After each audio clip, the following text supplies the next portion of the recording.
তো বাবা ছেলের মধ্যে কথোপকথন কে কে করছেন তাহলে? বাবার চরিত্র কি জসিম ভাই করছেন যদি আমি বলি নাকি মঞ্জু আপনি? জসিম ভাই বলি। আচ্ছা, বল তো বাবা, স্কুল কি? স্কুল হলো এমন এক জায়গা যেখানে শিক্ষক ক্লাসে পড়ান 2 যোগ 2 সমান সমান 4। আচ্ছা আচ্ছা। বাড়িতে কাজ দেন 2 যোগ 4 যোগ 2 সমান সমান কত। আচ্ছা। আর পরীক্ষায় প্রশ্ন দেন রাজীবের হাতে 4টি আপেল আছে। ট্রেনটি ঘটনা 70 কিলোমিটার বেগে চলে, সূর্যের ওজন কত?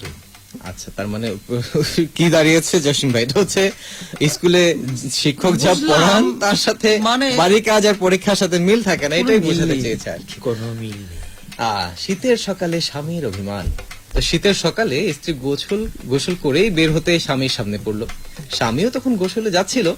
স্ত্রীকে বাথরুম থেকে বের হতে দেখে স্বামী তার দিকে তাকিয়ে অপলক দৃষ্টিতে তাকিয়ে আছে। স্ত্রী খুবই রোমান্টিক মুডে বলল, কি কি দেখছো অমন করে? স্বামী বলছে, দেখতেছি আমার গোসলের জন্য রাখা সব গরম পানিটুকু কেমনে শেষ করে আসলা তুমি। আমি তো ভাবলাম অন্য কিছু হবে, কিন্তু আসলে তো গরম পানির কথা বলছি। শীতকালে এটা খুবই জরুরি জিনিস ছিল আসলে। তো জসিম ভাই, আপনার কি কোনো মজার কৌতুক আপনার ঝুড়িতে আছে কিনা? আমার ঝুড়িতেও বেশ কয়েকটা মজার আপনার কিছু কৌতুক শুনি। কৌতুক আছে। এক প্রেম প্রেমিকার কথোপকথন, বলতে গেলে প্রপোজ করতে গিয়েছে প্রেমিকা। তো প্রেমিকা বলছে, জানো আমি না তোমাকে লাইক করি।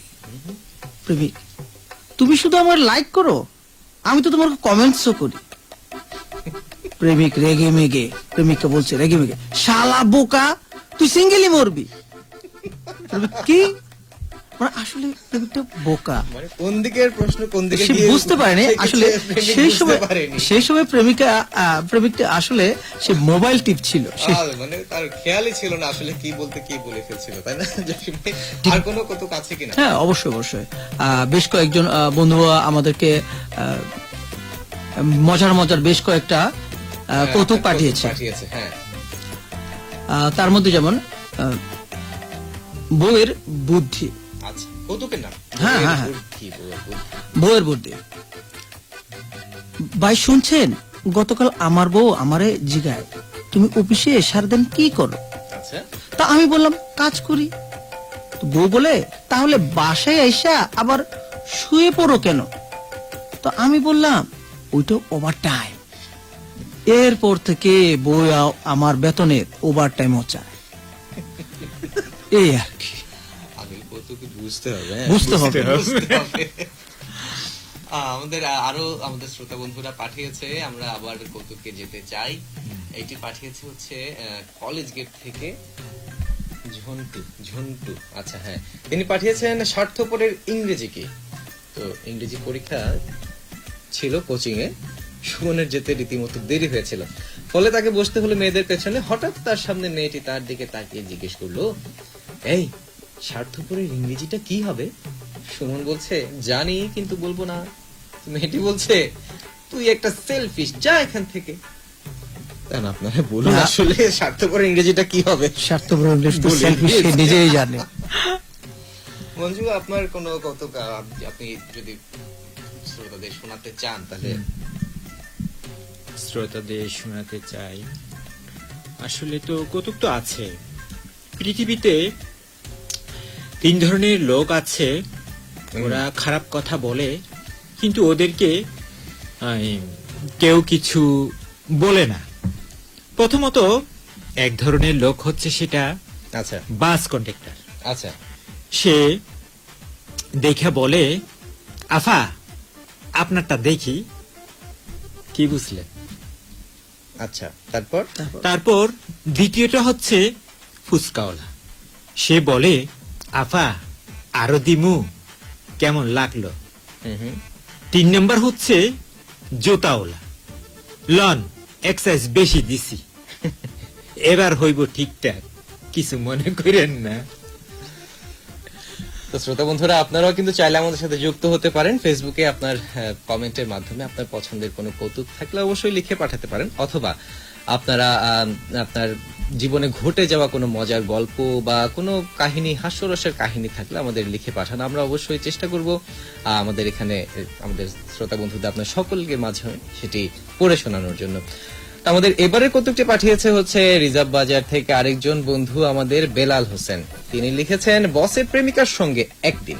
জসিম ভাই একটু হ্যাঁ, অবশ্যই। শুনি না। সকালবেলায় অফিসের বসকে ফোন করে আরিফ বলছে, স্যার আজকে আমার শরীরটা খুব খারাপ, আচ্ছা, অফিসে আসতে পারবো না স্যার। তো বস, বলো কি, শরীর খারাপ? জি স্যার। তো বস বলছে, শরীর খারাপ থাকলে আমি কি করি জানো? আমার প্রেমিকার সঙ্গে রিক্সায় ঘুরে বেড়াই, বেশ ভালো লাগে, আচ্ছা, তুমিও চেষ্টা করে দেখতে পারো। তার কিছুক্ষণ পর বসকে ফোন করে আরিফ বলছে, স্যার আপনার বুদ্ধিটা কিন্তু বেশ কাজে লেগেছে স্যার, রিক্সায় ঘুরে খুব ভালো লাগছে, আপনার প্রেমিকাকেও বেশ স্মার্ট, রিক্সা ভাড়াটাও স্যার সে দেবে, এবং স্যার চকলেটও খাবে, ফুচকাও খাবে বলছে স্যার। তাহলে বস তো আসলে অনেক মস্ত বড় ভুল করে ফেলেছেন। আসলে বস পথ দেখিয়ে কিন্তু নিজেই খাদে পড়ে গেলেন। হাতে পড়ে গেছে। পড়ে গেলেন। শ্রোতা বন্ধু, আমরা তাহলে কি একটি গল্পে চলে যেতে পারি, আমাদের আজকের রম্য গল্পে, কি বলেন জসিম ভাই? হুম, যাও যাও। তাহলে আমরা রম্য গল্পটা শুনে আসি শ্রোতা বন্ধু। জামাই আদর ভার্সেস অপারেশন ক্লিন হার্ট। আচ্ছা, গল্পের নাম? গল্পের নাম। গল্পের গল্পের হচ্ছে নাম। জামাই মানে আদর। জামাই আদর পাচ্ছে, বিশেষত এটা তার শ্বশুরালয়। আচ্ছা আচ্ছা আচ্ছা। তো চট্টগ্রামের ছেলে রাহাত বিয়ের করেছে মাত্র 3 মাস। আচ্ছা, ঈদের পরের দিন। নতুন বিয়ে। নতুন বিয়ে, ঈদের পরের দিন শ্বশুর বাড়ি যাবার দাওয়াত পড়লো। বউ সকাল থেকে ওয়ার্নিং দিয়ে রাখছে, শুনো আমার আম্মা জামাই বলতে অজ্ঞান, কিন্তু আব্বা একটু রাগী, আর তোমার ছোট শালা ক্লাস 9-এ পড়ে, পুরা সিআইডি, আচ্ছা, সাবধান।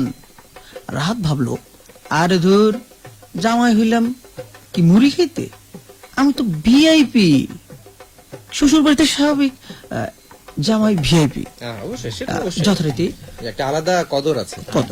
আর শ্বশুর শাশুড়ির কাছে তো সেটা আরো অন্যরকম, আর বিশেষত বলতে গেলে শাশুড়ির কাছে তো আরো বেশি। আরো বেশি। তো যথারীতি শ্বশুর বাড়ি ঢুকতেই শাশুড়ি দরজায়, বাবা আসছো, আসো আসো, তোমার জন্য কোরালা মাছ, চিংড়ি, মেজবানি, কালাভুনা, আর শেষে পাতে দই সব রেডি করে রাখছি, তুমি শুধু খাবা আর খাবা। আর হাতের বুক 2 ইঞ্চি ফুলে গেল। 2 ইঞ্চি? 2 ইঞ্চি মানে বেশ বড় হয়ে গেল। জামাই আদর বলে কথা। সমস্যা শুরু হলো ঠিক দুপুরে। খেতে বসেছে শ্বশুর সামনে। শ্বশুর মশাই রাহাতের উদ্দেশ্য করে বলছে, বাবাজি খাও, লজ্জা সবার কিছু নাই, এটা তোমারই বাড়ি। রাহাত ভদ্র করে 1 পিস মাংস নিল, বিভিন্ন আইটেম নিচ্ছে আচ্ছা, আর খাচ্ছে। তো শ্বশুর, কি বাবা ডায়েট করো নাকি, আমার মেয়েরে খাওয়াবা কি? আচ্ছা, তো রাহাত আরো 2 পিস নিল। শাশুড়ি পাশ থেকে, আহা ছেলেটা লজ্জা পাচ্ছে, বাবা তুমি পেট ভরে খাও, না খেলে আমি কিন্তু কান্না করে দিব, একটু আল্লাদে। আল্লাদে করে বলেছে আর কি। রাহাতের অবস্থা এখন খেলেও বিপদ, না খেলেও বিপদ। সেটাও তো সে একটা খাওয়া শুরু করলো।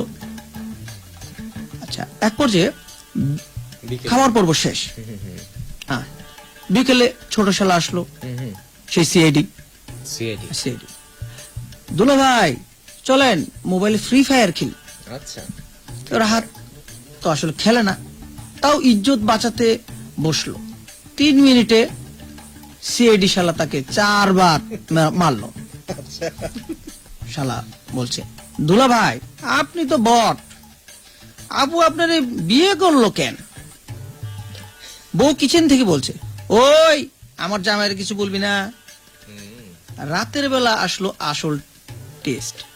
কারেন্ট চলে গেল, চট্টগ্রামের গরম বলে কথা, তার উপর শ্বশুর বাড়ি বলে ফ্যানের স্পিডও কমানো, সে এক কি মুশকিল। শ্বশুর, বাবা গরম লাগছে, আসো ছাদে যাই, একটু গল্প করি। যথারীতি রাহাত ইতস্ত বোধ করছে, না যেও উপায় নেই, আজও উপায় নেই, শ্বশুর আর বলেছে। শ্বশুর বলে কথা। ছাদে গিয়ে শ্বশুর জিজ্ঞেস করলো, তো বাবা ফিউচার প্ল্যান কি, ফ্ল্যাট কিনবা কবে? আচ্ছা, আমার মেয়ে তো শখ সাগর পারে থাকবে। রাহাতে তো এখন কি বলবে, রাহাত ঘামতে ঘামতে বলল, জি আব্বা দেখতেছি। তো শ্বশুর, দেখলে হবে না বাবা, করতে হবে। আমার 3 মেয়ে, সবার জামাই সরকারি চাকরি করে, তুমি একাই। রাহাত বুঝলো এটাই জামাই আদর না, এটা অপারেশন ক্লিন হার্ট, মানে টার্গেট জামাই। তো যথারীতি রাত 12টা, রাত বউকে ফিস করে বলছে, চলো পালাই। তো বউ বলছে, কেন, আদর আদর কম পড়ছে? তো রাহত বলছে, আদরের ঠেলায় আমার ফিউচার প্ল্যান, কোলেস্ট্রল আর গেমিং স্কিল সব এক্সপোজ। আর 2 দিন থাকলে তোমার আব্বা আমারে ব্যাংক লোন ম্যানেজারে বানাই ফেলবে। বউ হাসতে হাসতে বলল, আরে বোকা, আব্বা এমনই, মুখে বলে কিন্তু মনে মনে তোমার ছাড়া কিছুই বোঝে না। কাল সকালে দেখবা নাস্তার টেবিলে আবার বলবে, বাবা আরেকটা পরোটা নাও। রাহাত দীর্ঘশ্বাস ফেলে বলো, শ্বশুর বাড়ি আসলে বুঝি জামাই আদর মানে হইলো প্রথমে মুরগি রোস্ট, তারপরে জামাই রোস্ট। আসলে গল্পটা মানে একটু একটু- গল্প হলেও কিন্তু গল্প বাস্তবের একটু সাথে কিছুটা মিলে যাচ্ছে, বাস্তবের হ্যাঁ। সাথে আসলে আসলে- বর্তমান প্রেক্ষাপটে খুবই মিল আছে। কিছুটা মিল আছে, হ্যাঁ। আসলে এটা কাকতালীয় ভাবে কারোর সাথে মিলে গেলে আমরা আসলে দায়ী নই, আমরা জাস্ট গল্পই বলছিলাম শ্রোতা বন্ধুরা। আশা করছি আপনারা গল্প হিসেবেই নেবেন। তো আপনাদের কারো যদি কোনো মজার গল্প থেকে থাকে অবশ্যই আমাদের লিখে পাঠান, আমরা চেষ্টা করব সেখানে পড়ে আপনাদের সেই কৌতুকগুলো বা আপনাদের মজার সেই গল্পগুলো পড়ে শোনানোর জন্য। তো আমরা কি আবার কৌতুকে চলে যাই, কি বলেন? হ্যাঁ, অবশ্যই, হ্যাঁ, মঞ্জু ভাই, আপনি অনেকক্ষণ ধরে বলছেন না, দেখি কিছু আমাদেরকে শোনান। আমাদের আরেকজন শ্রোতা পাঠিয়েছেন, আপনার এলাকারই তো মনে হয় না, রাজবাড়ী এলাকার পিন্টু। তো পিন্টু সে তার নাম দিয়ে কিন্তু পাঠিয়েছে, আমরা তাহলে কৌতুকটি পড়ে শোনাই, কি বলেন? পিন্টু এবং তার বন্ধু সেন্টু, তারা দুজন গল্প করছিল একদিন। শুরু। জানিস, লিপি আমার হৃদয় ভেঙে দিয়েছে, কিন্তু আমার চেয়েও বেশি কেঁদেছে। কেন? কারণ প্রতিবাদ স্বরূপ আমি ওর নতুন আইফোনটাই ভেঙে দিয়েছি। কান্না তো করবেই তাহলে। কান্না তো করবেই। আমাদের পরবর্তী কৌতুকের নাম হচ্ছে মেজবান, মেজবান নিয়ে আর কি। জসিম ভাই একটু শুনি, আপনাদের দুজন থেকে শুনি নাকি? আচ্ছা না, এটা জসিম ভাই আপনিই পড়ে শুনুন। আচ্ছা আচ্ছা, মেজবান নিয়ে ডাক্তারের কাছে যতদিন, ডাক্তার আমাকে বলছে ডায়েট করতে। আমি বললাম, ডাক্তার সাহেব আমি চিটাং এর মানুষ, মেজবানের দাওয়াত না খাইলে সমাজে কি বলবে? আচ্ছা, সমাজের প্রেশার আছে, আবার ব্লাড প্রেশারও চেয়েও বেশি, তাহলে আমি কি করি? এটাও তো কথা আসলে। আসলে সমাজের হ্যাঁ, pressure তো একটু বেশি। সমাজের প্রেশার, এটা ব্লাড প্রেশার চেয়ে বেশি। এই মেজবানের দাওয়াত না খেলে তো মান সম্মানই থাকে না। মান সম্মান থাকে না, আসলে মানুষ মরে যাবে কিন্তু তারপর মেজবান মেজবান খেতে হবে। আচ্ছা, আমাদের পরবর্তী কৌতুকটি পাঠিয়েছে ইসমা আক্তার, লিখেছেন স্ত্রী এবং স্বামী। আচ্ছা, নিশ্চয়ই উনি নিশ্চয়ই স্বামীর সাথে কিছু করে কিনা তো হতে জানি পারে। না, এজন্য হয়তো লিখেছেন। স্ত্রী বলছে, লাঞ্চ করেছো? স্বামী বলছে, রোজ সেই একই অপ্রয়োজনীয় প্রশ্ন, লাঞ্চ তো রোজই করি। আচ্ছা, গুরুত্বপূর্ণ কোনো কথা থাকলে বলো, নাহলে রেখে দাও। আচ্ছা আচ্ছা, ঠিক আছে। গাজা ইস্যুতে আরব মার্কিন সম্পর্কের অবনতি হলে আন্তর্জাতিক বাজারে তেলের দাম বৃদ্ধিজনিত কারণে মুদ্রাস্ফীতি ঘটলে এদেশে মধ্যবিত্ত শ্রেণীর উপর যে নেতিবাচক প্রভাব পড়বে তার মোকাবিলার জন্য রিজার্ভ ব্যাংক কি কি পদক্ষেপ করতে পারে বলে তুমি মনে করো, বলো তো? হ্যাঁ, বুঝছি, হ্যাঁ লাঞ্চ করছি, সব ঠিক। ঠিক আছে, সবাই পরাজয় মেনে নেয়। হ্যাঁ, না, আসলে যে ইস্যুতে কথা, সেই ইস্যুতে বলতে গেলে অনেক কিছু, এর চেয়ে পরাজয় মেনে নেওয়াই ভালো। আমাদের আরেকটি কৌতুক আমরা পড়ে শুনি মঞ্জু ভাই। বিয়ের পর কৌতুকের নাম। বিয়ের আগে, হ্যাঁ শুরু করেন। বিয়ের আগে প্রেমিকার মেসেজ, বাবু খাইছো? আচ্ছা, বিয়ের পরের মেসেজ, বাজার আনছো, কখন আসবা? আচ্ছা, আচ্ছা, আচ্ছা। আগে ছিল কোথায়, এখন হয়েছে কোথায়। অফ আগে ছিল হচ্ছে কেয়ার, মানে একজন আরেকজনকে কেয়ার করতে, আর বিয়ের পর এখন হচ্ছে কেয়ার অফ ফ্রিজ। হ্যাঁ, বাজার আনসার। শ্রোতা বন্ধু, আমাদের আরো কিছু কৌতুক এসেছে, আমরা অবশ্যই পড়ে শোনাবো। তার মাঝে আপনাদের আবার একটু জানিয়ে দিতে চাই, আপনারা চাইলে আমাদের সাথে SMS এর মাধ্যমে যুক্ত হতে পারেন। SMS করুন 015582755585 এই নম্বরে, অথবা ফেসবুকে যুক্ত হয়ে আমাদেরকে আপনার পছন্দের কৌতুক বা কোনো, যদি আপনার মজার জীবনে ঘটে যাওয়া কোনো মজার কোনো কাহিনী থেকে থাকে, অবশ্যই লিখে পাঠান, আমরা চেষ্টা করবো অবশ্যই পড়ে শোনানোর জন্য। চলে যাচ্ছে আবারও কৌতুকে। জসিম ভাই, আপনার ঝুলিতে কি আর কোনো কৌতুক আছে কি? আছে আছে, অবশ্যই বেশ কয়েকটা কৌতুক নিচের দিকে দেখছি অপেক্ষমান আছে। বেশ কয়েকজন বন্ধুই দেখে শেয়ার করেছে। আমাদের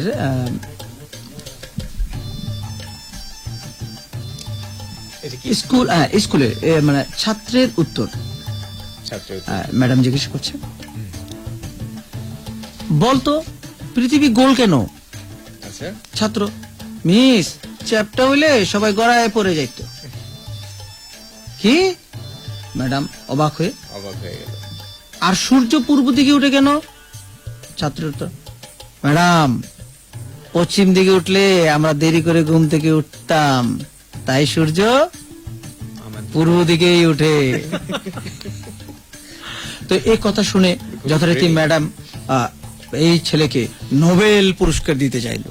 আসলে তো খুবই ব্রেনি, তো যেসব প্রশ্নের উত্তর দিয়েছে তা আসলে তো খুবই বুদ্ধিমানের প্রশ্নের উত্তর।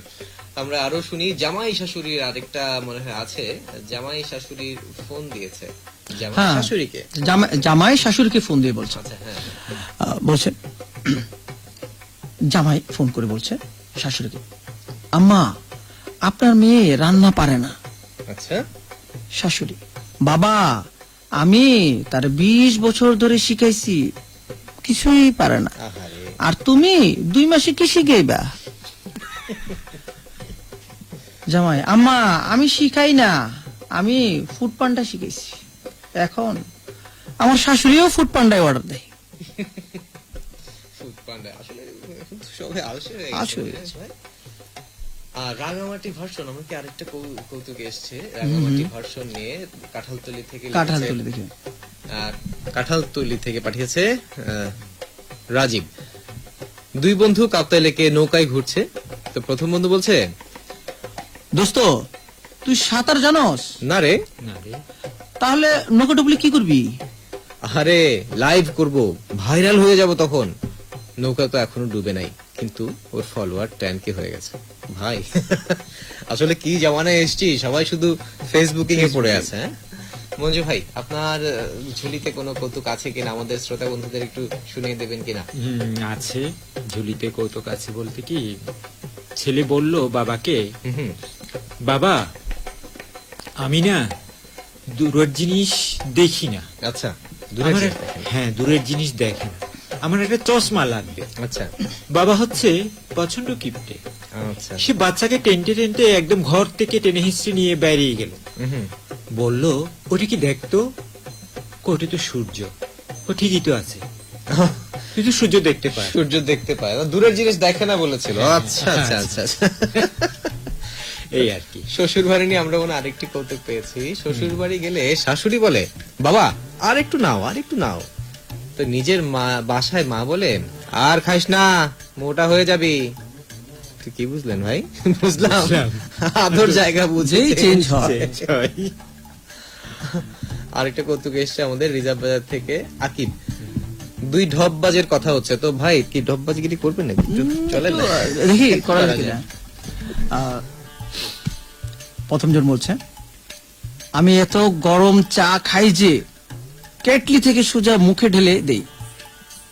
তো দ্বিতীয় ডব্বাস বলছে, কি বলিস?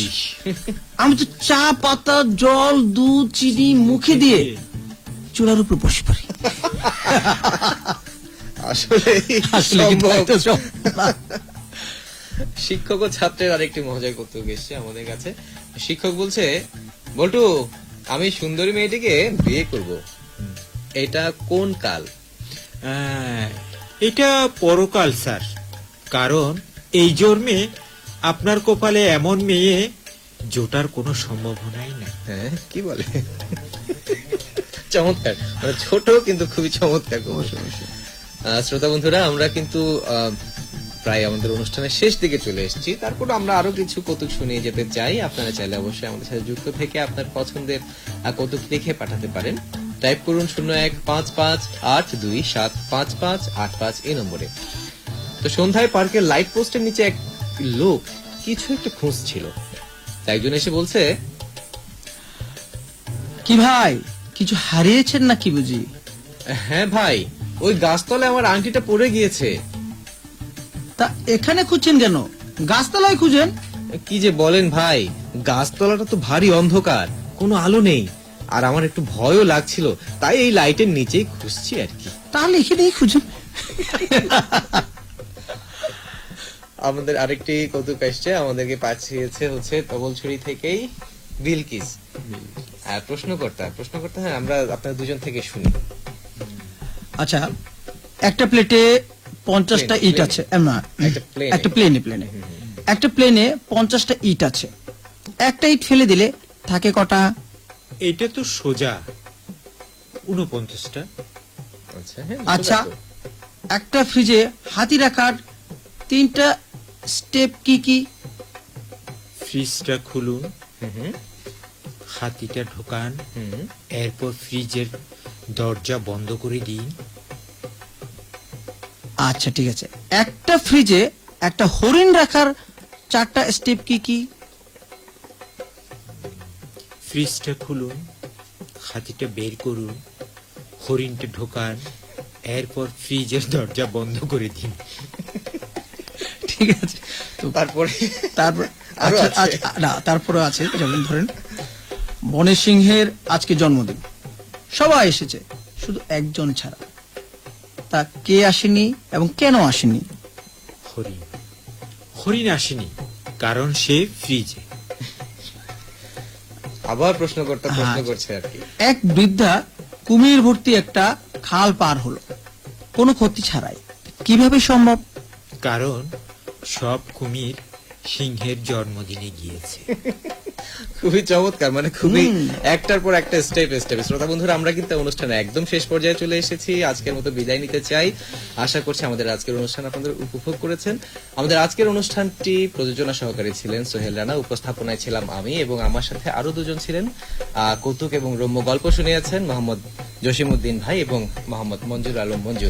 শ্রোতা বন্ধুরা, অনুষ্ঠানটি প্রযোজনা করেছেন মোহাম্মদ জাকারিয়া সিদ্দিকী। দেখা হবে পরবর্তী অনুষ্ঠানে। সকালে ভালো থাকবেন।